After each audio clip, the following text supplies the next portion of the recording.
Yo, what is up? Welcome to Ninja Geek Games. This is a particularly exciting video as it contains danger, adventure and more danger. Here I get to discuss not only one of my favourite games ever, but also its upcoming expansion hitting Kickstarter soon. For those that are not familiar with Euthia, where have you been? No, seriously, I cannot tell you how much I enjoy this game. Actually, I can, right here in this video. As a quick overview, Euthia Torment of Resurrection is a 1 to 4 player game of high fantasy and adventure, and danger.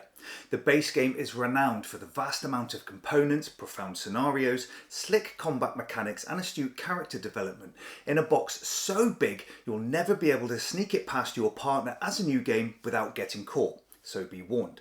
Euthia was initially published by Dire Games for the first release, but they've recently teamed up with Steam Forged Games. This Megazord combination of publishers resulted in release of the Fierce Powers and Crawling Shadows expansion. And now, just as we think we'd have everything we'd ever need for Euthia, they slip in Cruel Frost coming to Kickstarter on the 2nd of May.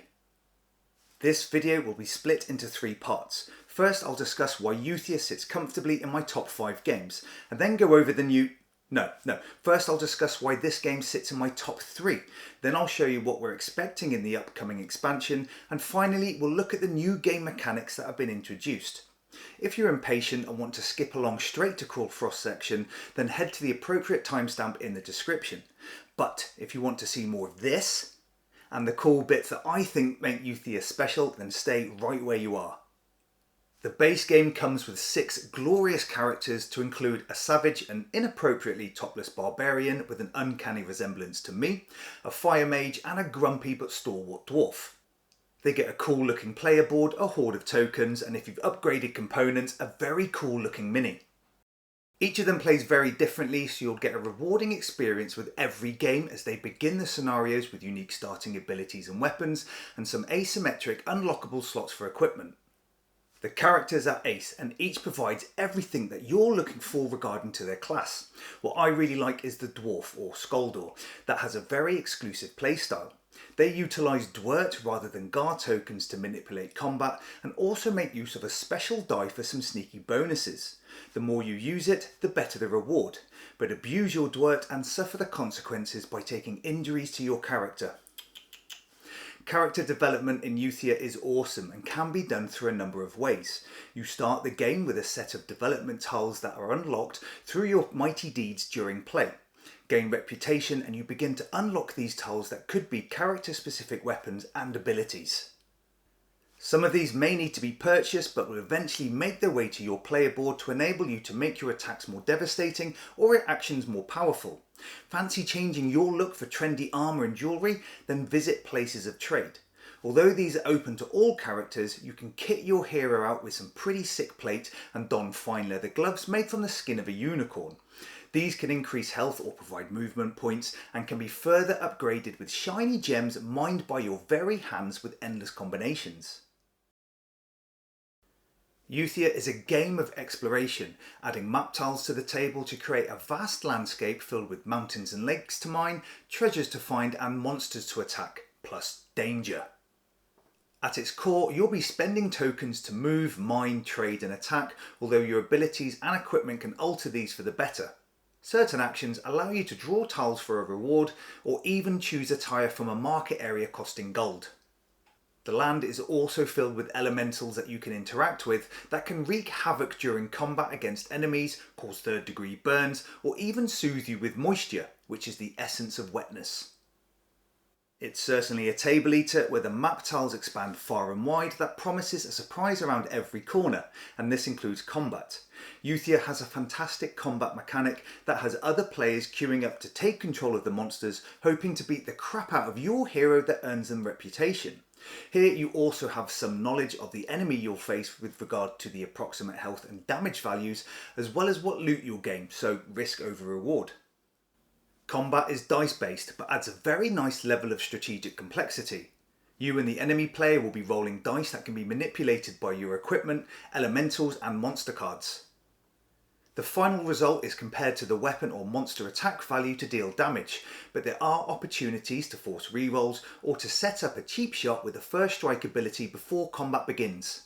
As the hero, you even get to make use of an enormous die of hope that can be used if things don't go your way, which is always welcome with poor rolls. Euthia has a great compendium of scenarios to include giant golems and dragons, magic rituals and dark sorcerers. The aim of most is to gain experience through your map interaction and gained items and equipment. But each scenario will focus on a few particular aspects to make them feel a truly unique experience. I like those that include a little character development beforehand, so at least a barbarian starts the game with his percolating pecs covered. One thing you may notice about Euthia is the large game box. It's not for show. This game is packed full of tokens, cards, map tiles and dice. However, the novelty soon wears off on punching. It takes ages, hours, maybe days, I can't be sure. Getting it back in takes longer. Most components are used every game, but there are some that are only used in particular scenarios, so you may want to locate those one-use items and store them together.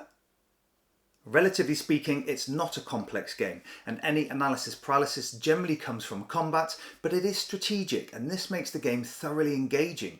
Although I enjoy the game at multiplayer, Euthia also has a fantastic solo mode with a clever deck used for enemy combat, so you'll have a blast whether you have friends or not. And now onto the upcoming expansion, and just for those who skip straight to the next timestamp, I'll confuse them with something out of context. And that is how you get pecs the size of Droll the Barbarian. So, Crawl Frost, an expansion to Euthia coming to Kickstarter on the 2nd of May. Here, the ice clans that protect a secret magic have been overrun by a giant spider queen, and they seek our help before the ice storms force their way into Euthia.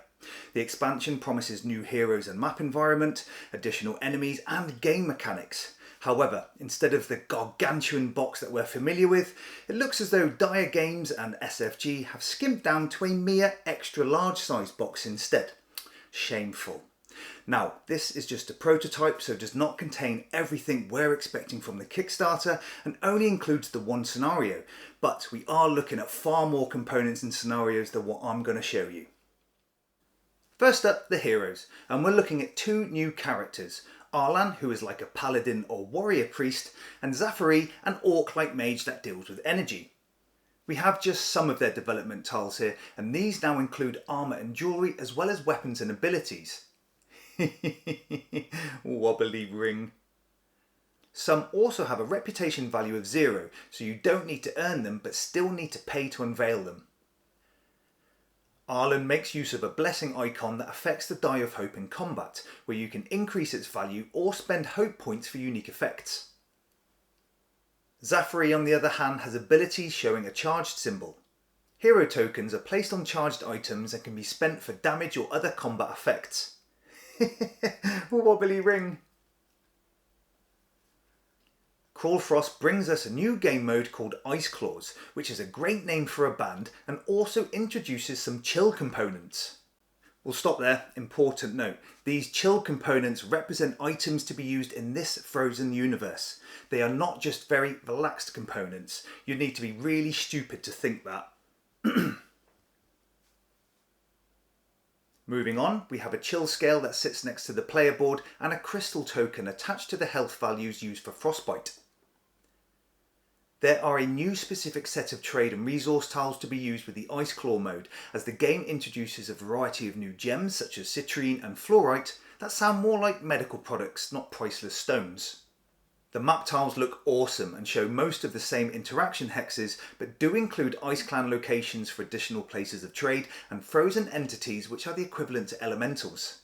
Due to this, there are more encounter cards and reward tiles, and we have some cards that serve as reminders when interacting with these new hex locations.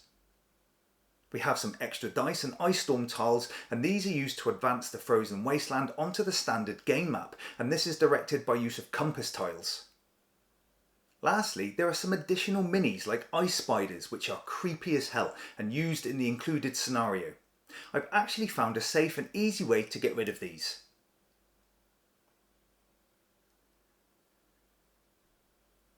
Ah, that's better. I feel like they're on me. Again, this is not all the components we're expecting, and I've only been given the one scenario, but I will go over how you incorporate the components into the base game. First, the extra heroes are awesome. As with the dwarf, they have an exclusive playstyle. The Paladin can either increase the value of the Hope die or activate development token abilities by spending these points, but only in battle. The Orc Mage gains charged items where this power can be spent to reroll dice, reduce monster combat value, and even teleport. So, when playing with the new Iceclaw module, you make use of these chill components that are derived from new mechanics. There are a load of new tiles, and the armour derivatives allow you to embed the new gems. These allow you to reroll dice, reduce monster combat value, and even provide that sought after reputation. There are far too many tiles to explain all of them, but you are in for a nice treat when trading. Some scrolls now give you multiple options to choose, or even have actions, and we have a new specific type of equipment. This comes in the form of armour with 3 new types, Fur, Beast and Glacier, and these form sets if you have multiple items. They can increase your health value multiple times if you're able to fill all the required gem slots, and some even have room for essence tokens. The resource tokens are more complex too. As well as refining them for their gem, you can now use this top ability to either trade or carry out an action for more rewards. There are so many new tiles that even include some cool potions that you're gonna have a completely varied hero from the equipment and items that you gather with each game. When playing with Cruel Frost, the snowy map tiles affect your heroes and you have a few extra hexes to interact with, and you may even be exposed to a bit of frostbite. When exploring and moving within our winter wonderland, you'll ascend up the chill track where you can then choose to resolve the effect of the space your token is on. Here you could suffer injuries and frostbite. Frostbite is represented by the crystal token on your health track that can result in your hero becoming defeated if it gets to 0. Any healing effects can be used to increase either your standard health or frostbite value. However, your health can never be healed higher than your current frostbite value, so you need to think about how and when to spend healing points a bit more carefully. You may be able to claim crystal tokens and roll a set of resolve dice. These dice can cause frostbite, but can also provide special shards that can be exchanged for essence. Ultimately, this chill track does expose your hero to frostbite and injuries, so why would you choose to resolve the effect if it's optional? Well, 1, you may be able to collect crystals and shards, and the latter could provide essence. Secondly, if your token reaches the top of the track, you must resolve that effect if you haven't resolved anything below, and it's pretty vicious. During play, ice storms make their way onto the board, creeping up from the frosty region. For this, you'll reveal an ice storm tile and then place crystals on the matching hexes on the base map. The number of hexes receiving ice storm crystals increases with player count, and any discrepancies between locations can be resolved with compass tiles. Ice storm hexes essentially become hazardous locations, causing further frostbite and moving your token up the chill track. These ice storms are placed at particular rounds noted on the round track and can settle on multiple interactive hexes depending on player count. Their effect gets worse as the game continues, where, as you may have noticed, we're looking at applying lots of frostbite injuries to our heroes. However, this is somewhat negated by dual health armour effects and more elaborate ways to gain the essence. Unfortunately, it can be a lonely task adventuring through Euthia with nothing but the wicked awesome armour on your back. So why not join an ice clan? Some of the new hexes allow you to interact with these clans to trade in a foreign currency, receive bonus crystals to spend, and perhaps claim a shiny new gem. When visiting an ice clan, you immediately gain 4 crystals just for being a badass. You can only trade from the merchants and alchemists offer, but you must deal in crystals rather than gold for all buying and selling. Whilst here, you can also trade crystals to heal, for Gar tokens, and even gems. Interacting with the ice entity is similar to that of an elemental, but they provide no essence and do not have an elemental power. Depending on your role, you'll likely be subject to more frostbite, but can gain crystals, Gar tokens, and even unlock your hero slots on your player board. I quite like these ice claw mechanics. They appear thematic, and you now have 2 types of health to manage, injuries and frostbite. Ice clan trading is good fun, dealing with gained crystals, and is a handy way to upgrade your armour with gems. For the included scenario that I've been given, we get to face off against ice spiders that can reduce hero combat rolls and abominations who can regenerate. These minions will emerge onto the map through new encounters and are placed using hatching cards and compass tiles. During combat with these minions, they will gain some form of bonus or ability based on drawn tokens. This can include immunity, increasing health, or altering monster combat values. Rewards will be gained as normal, but you may be able to roll a special gem die to claim a random stone to your collection. During this scenario, you'll be fulfilling quests or gatherings and place hexes onto the board for bonuses to teleport or heal, for example. However, some quests may require you to trade some precious items like weapons or have the required armour set. There we go. Cruel Frost promises to not only expand the base game, but also introduce some pretty cool, excuse the pun, components and mechanics. Remember, this is not the entire set of components we're expecting to see from the campaign, and there are going to be more scenarios. The one I've played, Ice Council, was great and is quite tough, but does have a lot of specific rules and exceptions that you need to learn. I hope you enjoyed the video, and don't forget to like and subscribe to the channel. This is Ninja Geek Games. Cheers.